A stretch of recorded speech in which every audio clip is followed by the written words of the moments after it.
Hello guys, welcome back for another vlog, and for today's video, I'm gonna share with you what did I do for this day. So kakatapos lang ng klase namin yan that time, and I was waiting for my sister kasi di pa sila tapos sa klase. So while waiting, I decided na maglako na lang muna sa mga classmate ko, and gladly naman someone check. So aside sa spring rolls, meron din akong iba't ibang bagay na binebenta that would help me finance my studies. So I was selling a t-shirt and a tempered glass that time. For those wondering, bumili kasi ako ng tempered glass online, so hindi siya nag-fit sa screen ko, so I decided to sell it para hindi masayang yung binili ko. And that's how I get the idea.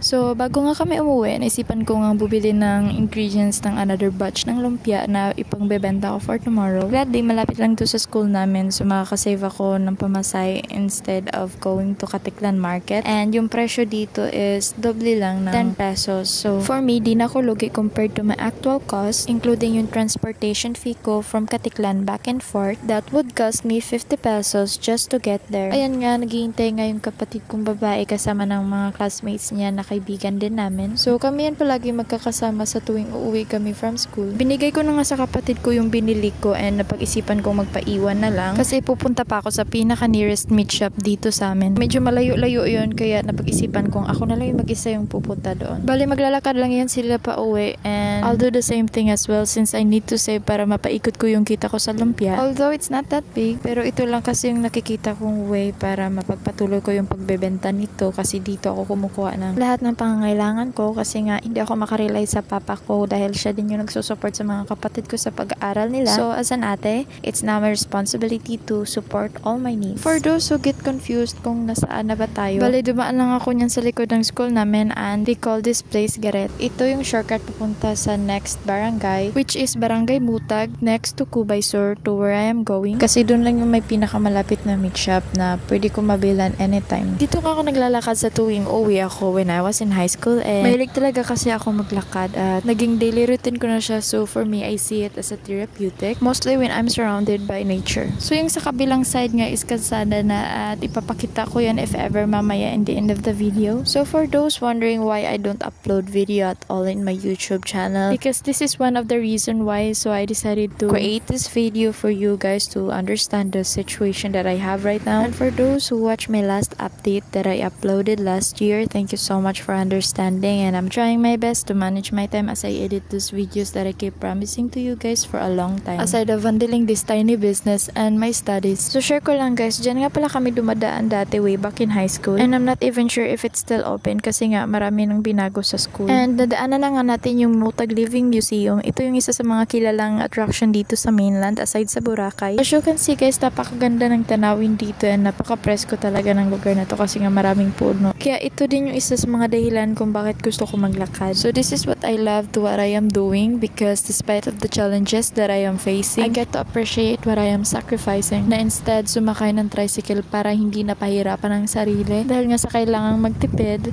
mas pinipili ko pa rin maglakad. And for those people na nag-iisip na bakit hindi na lang ako dito bumili instead of going to Katiklan, it's because sometimes they don't have lumpia wrapper or carrots. At kung bibili man ako ng karne is kailangan pa talaga ng dalawang sakayan. So mas mapapadoble ang pagbayad ko sa pamasahe dahil separate ang location na pinagbibilhan ko ng lumpia wrapper at carrots sa meat shop na pupuntahan ko. Unlike going to Katiklan na isang sakayan lang. So I always ended up choosing Katiklan because doon ko lang kasi mabibili ng complete lahat ng recados ko for my lumpia. So nandito na nga ako sa Barangay Mutag, at ito nga pala yung main entrance ng high school. So fast forward, nakarating na rin ako sa destination ko, and gladly talaga na abutan ko pa silang bukas kasi nga day closes around 6 to 7 p.m. Since mahal yung karne ng baboy ngayon, bumili lang ako ng halagang 100 peso kasi yun lang yung kaya ng budget ko. So while waiting, habang binabalot ni kuya yung order ko, nag-observe pa nga ako sa paligid kung ano pa yung need kong bilhin. And then pinadoble ko na nga kay kuya yung balot kasi nga ilalagay ko pa yung karne sa bag ko para hindi na tumulo yung dugo. Sa sobrang mahalang bilihin, buti na lang talaga at may nakuha pa akong sukli.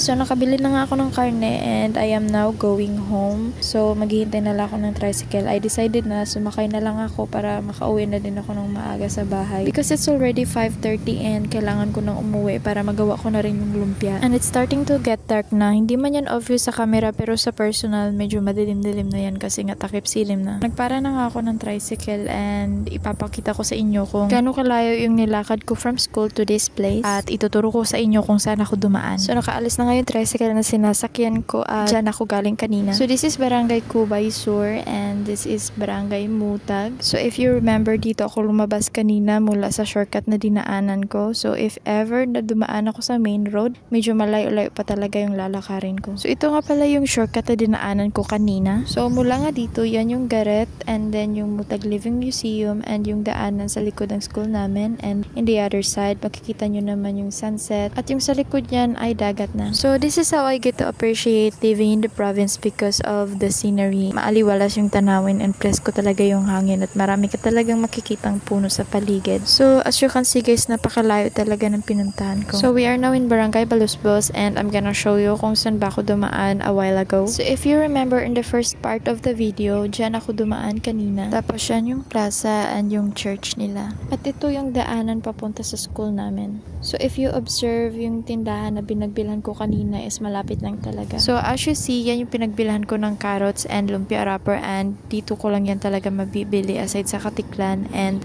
dito ko naman iniwan yung kapatid at mga kaibigan ko kanina before going to Garet. So kung wala naman akong unexpected na lakad katulad nito, every time talaga yan tuwing hapon, kahit may pamasahe kami, palagi kami yan naglalakad instead of sumakay ng tricycle pa uwi kasi nga mas nag-i-enjoy kami and it's like a stress reliever for us. Tapos sasabayan pa ng street foods, nako, solve na yan. And yes po, ganito po talaga kalayo yung nilalakad namin from school at nandito na nga ako ngayon sa bahay. So hanggang dito na nga lang yung video ko and sana nagustuhan nyo and sana may napulot kayong aral sa story ko. So see you in the next vlog. Bye!